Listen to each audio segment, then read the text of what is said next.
ರಾಜ್ಯದೆಲ್ಲೆಡೆ ಶಾಲಾ ಪ್ರಾರಂಭೋತ್ಸವ ಕಾರ್ಯಕ್ರಮ. ಬೇಸಿಗೆ ರಜೆ ಕಳೆದು ಮತ್ತೆ ಶಾಲೆಯತ್ತ ವಿದ್ಯಾರ್ಥಿಗಳು ಹೆಜ್ಜೆ ಹಾಕಿದ್ರು.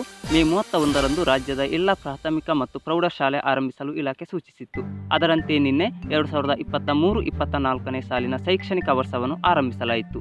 ಶಾಲಾ ಮೆಟ್ಟಿಲನ್ನೇರುವ ಕುತೂಹಲದಿಂದ ಕಾದು ಕುಳಿತಿದ್ದ ಮಕ್ಕಳು ನಗುಮುಗದೊಂದಿಗೆ ನೂರಾರು ಕನಸುಗಳ ಸುರಿಮಳೆಯ ಜೊತೆ ಹೊಸ ಉಲ್ಲಾಸದೊಂದಿಗೆ ಶಾಲೆಯತ್ತ ಹೆಜ್ಜೆ ಹಾಕಿದ್ರು. ಕರ್ನಾಟಕ ಪಬ್ಲಿಕ್ ಸ್ಕೂಲ್ ಕೆಯೂರು ಇಲ್ಲಿ ಗುಣಾತ್ಮಕ ಶೈಕ್ಷಣಿಕ ವರ್ಷ 2023-24ನೇ ಸಾಲಿನ ಶಾಲಾ ಪ್ರಾರಂಭೋತ್ಸವ ಕಾರ್ಯಕ್ರಮ ಬಹಳ ಅದ್ದೂರಿಯಾಗಿ ನಡೆಯಿತು.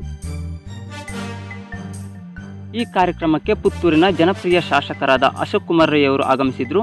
ಶಾಸಕರಿಗೆ ಶಾಲಾ ಮುಖ್ಯೋಪಾಧ್ಯಾಯರು ಶಾಲು ಹೊದಿಸಿ ಪುಷ್ಪಗುಚ್ಛ ನೀಡಿ ಸ್ವಾಗತಿಸಿದ್ರು.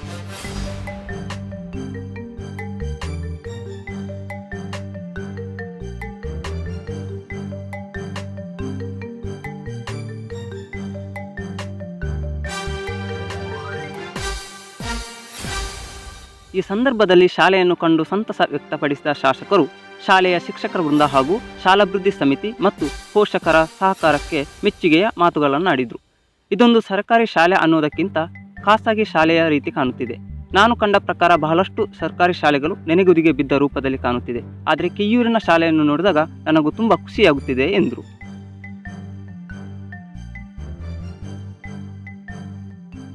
ಶಾಲಾ ಪ್ರಾರಂಭೋತ್ಸವ ಕಾರ್ಯಕ್ರಮ ಬಹಳ ಅರ್ಥಭರಿತವಾಗಿ ಮಾಡಿದ್ದೀರಿ. ಈ ವಿದ್ಯಾದೇಗುಲದ ಗುರುಗಳೆಲ್ಲರಿಗೂ ಶುಭವಾಗಲಿ ಎಂದು ಶುಭ ಹಾರೈಸಿದ ಶಾಸಕರು, ಶಾಲೆಗಳನ್ನು ಇನ್ನಷ್ಟು ಮೇಲ್ದರ್ಜೆಗೇರಿಸುವ ಪ್ರಯತ್ನ ನನ್ನ ಅವಧಿಯಲ್ಲಿ ಮಾಡಲು ಪ್ರಯತ್ನ ಮಾಡುತ್ತೇನೆ. ಹಾಗಾಗಿ ಶಾಲಾ ವಿಷಯದಲ್ಲಿ ಯಾವುದೇ ಕುಂದುಕೊರತೆಗಳಿದ್ದರೂ ನನಗೆ ತಿಳಿಸಿ ಎಂದು ಶಾಲೆಯ ಶಿಕ್ಷಕರಿಗೆ ಸೂಚಿಸಿದರು. ಶಾಲಾ ಪ್ರಾರಂಭೋತ್ಸವದ ಕಾರ್ಯಕ್ರಮದ ಪ್ರಯುಕ್ತ ಶಾಲೆಯನ್ನು ನಿನ್ನೆ ವಿಶೇಷ ರೀತಿಯಲ್ಲಿ ಶೃಂಗಾರ ಮಾಡಲಾಗಿತ್ತು. ಮಕ್ಕಳನ್ನು ಬರಮಾಡಿಕೊಳ್ಳಲು ಶಾಲೆಯ ಶಿಕ್ಷಕರು, ಶಾಲಾಭಿವೃದ್ಧಿ ಸಮಿತಿ ಸದಸ್ಯರು ಮತ್ತು ಮಕ್ಕಳ ಪೋಷಕರು ವಿಶೇಷವಾಗಿ ಮಕ್ಕಳನ್ನು ಸ್ವಾಗತ ಮಾಡಿದರು. ಶಾಲಾ ಪ್ರಾರಂಭೋತ್ಸವದ ಪ್ರಯುಕ್ತ ಶಾಲೆಯಲ್ಲಿ ಮಕ್ಕಳಿಗೆ ಮಧ್ಯಾಹ್ನದ ಬಿಸಿ ಊಟದ ಜೊತೆಗೆ ಸಿಹಿ ಊಟವನ್ನು ನೀಡಲಾಯಿತು.